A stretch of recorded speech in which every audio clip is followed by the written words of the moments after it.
مغرب کی نماز کے بعد جو ہر جمعے کے دن یہ پروگرام 10 منٹ کا رکھا جاتا ہے تاکہ اس میں ہمارے دینی بھائیوں کو اسلامی تعلیم دی جائے، یعنی اسلام کے بارے بتایا جائے۔ رب کریم قرآن مقدس میں ارشاد فرماتا ہے کہ یا ایھا الذین آمنوا اتقوا اللہ حق تقاتہ ولا تموتن الا وانتم مسلمون۔ اے ایمان والو، یا ایھا الذین آمنوا، اے ایمان والو، اللہ سے ڈرو جیسا کہ اس سے ڈرنے کا حق ہے۔ مکمل آیت کی ترجمہ ہے یا ایھا الذین آمنوا اتقوا اللہ، اے ایمان والو اللہ سے ڈرو جیسا کہ اس سے ڈرنے کا حق ہے، اور حالت ایمان میں مرو، یعنی حالت اسلام میں موت آئے تم کو۔ اب دنیا میں خوش نصیب انسان وہی شخص ہے جو اس دنیا سے اسلام کی حالت میں جائے۔ دنیا کا خوش نصیب آدمی وہی ہے جو اپنے مرتے وقت جس کے زبان پر کلمہ طیب جاری ہو۔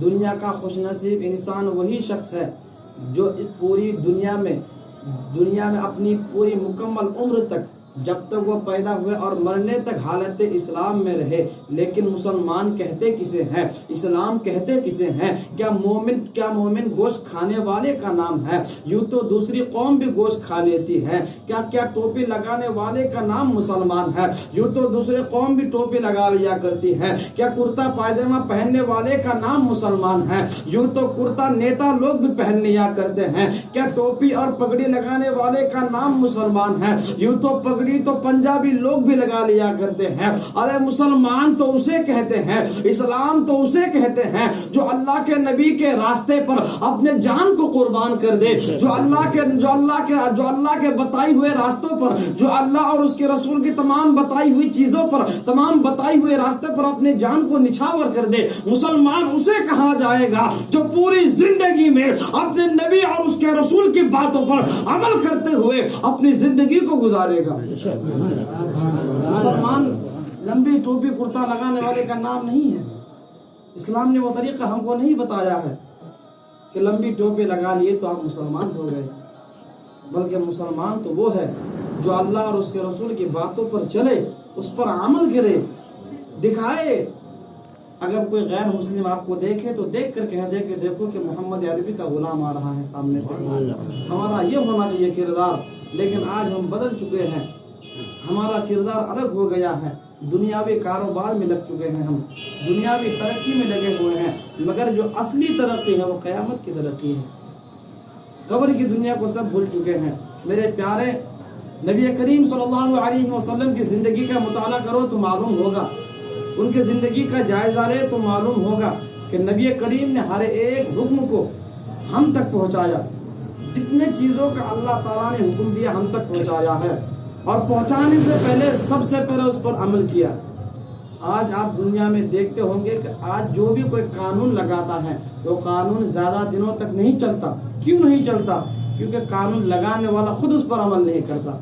لیکن نبی نے نماز کے بارے میں حکم دیا تو نماز پڑھ کر کے بتایا ہے، زکوٰۃ کے بارے میں حکم دیا تو زکوٰۃ ادا کر کے بتایا ہے، شفقت کرنے کا حکم دیا ہے تو غریبوں کے اوپر شفقت کر کے بتایا ہے، نماز کا حکم دیا تو نماز پڑھ کے بتایا ہے، روزے کا حکم دیا تو روزہ رکھ کر کے بتایا ہے۔ جتنے چیزوں کا حکم دیا ہے تمام چیزوں پر عمل کر کے بتایا ہے۔ تب لوگوں کو کہا ہے کہ اے میرے پیارے امتیو، یہ تمام چیزوں کو اللہ تعالیٰ نے تم پر فرض قرار دیا ہے، تم پر اس پر عمل کرنا فرض قرار دیا گیا ہے۔ اسی وجہ سے جو قانون میرے آقا نے آج سے 1400 سال پہلے لگایا تھا آج بھی موجود ہے اور کل قیامت تک موجود رہے۔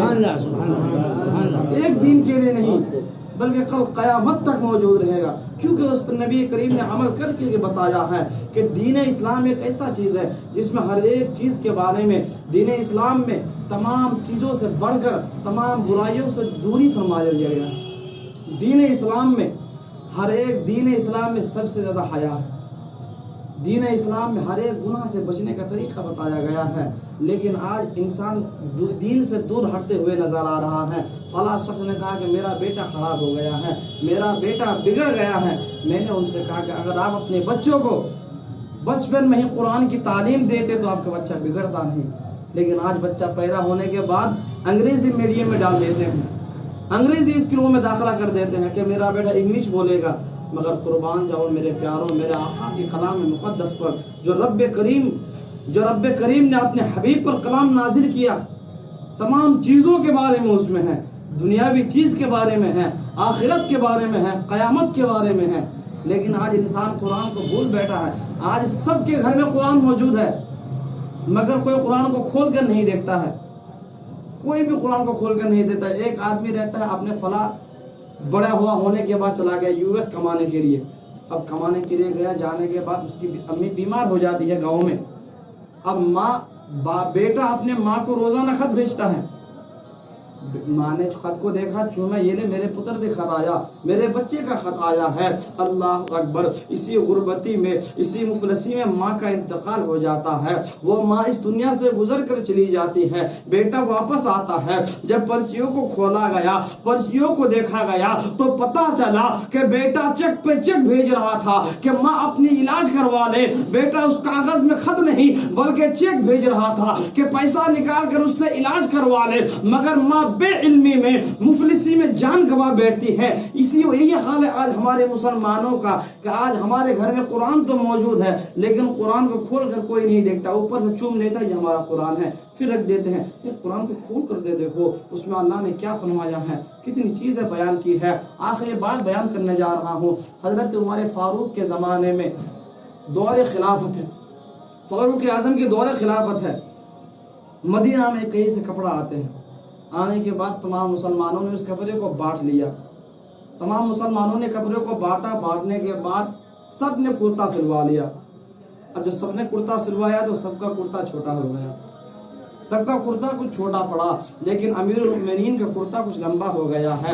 حضرت عمر فاروق کا کرتا بڑا نظر آ رہا ہے، اس وقت کے خلیفہ ہے، بادشاہ وقت ہے، حاکم اعلیٰ ہے۔ ایک شخص آیا اور کہنے لگا، اے عمر فاروق آپ کا کرتا لمبا کیسے ہو گیا ہے، آپ کا کرتا بڑا کیسے ہو گیا ہے، جبکہ کپڑا سب کو برابر بانٹا گیا تھا؟ کیا آپ نے کپڑا زیادہ لے لیا تھا؟ کیا آپ کپڑا کرتے کے لیے زیادہ لے لیے تھے؟ حاکم وقت ہے، خلیفہ حضرت عمر فاروق ہے، مگر ان سے پوچھنے سے کوئی ڈر نہیں رہے ہیں کیونکہ وقت کے خلیفہ ہے۔ عمر فاروق جانتے ہیں کہ ان کا پوچھنا ضروری ہے، ان کا پوچھنا حق ہے۔ پھر عمر فاروق جواب دیتے ہیں کہ جو کپڑا مجھے ملا تھا اور میرے بیٹے کو ملا تھا، دونوں کو ملا کر کے میں نے اپنا کرتا سلوا لیا ہے، اسی وجہ سے میرا کرتا لمبا ہو گیا ہے۔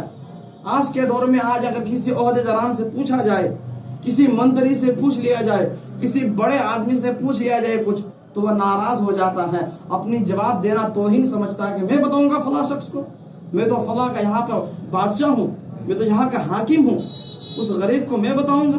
اگر وہ قانون پائی جاتی ہیں، وہ تمام چیزیں پائی جاتی ہیں، دین اسلام میں پائی جاتی ہیں۔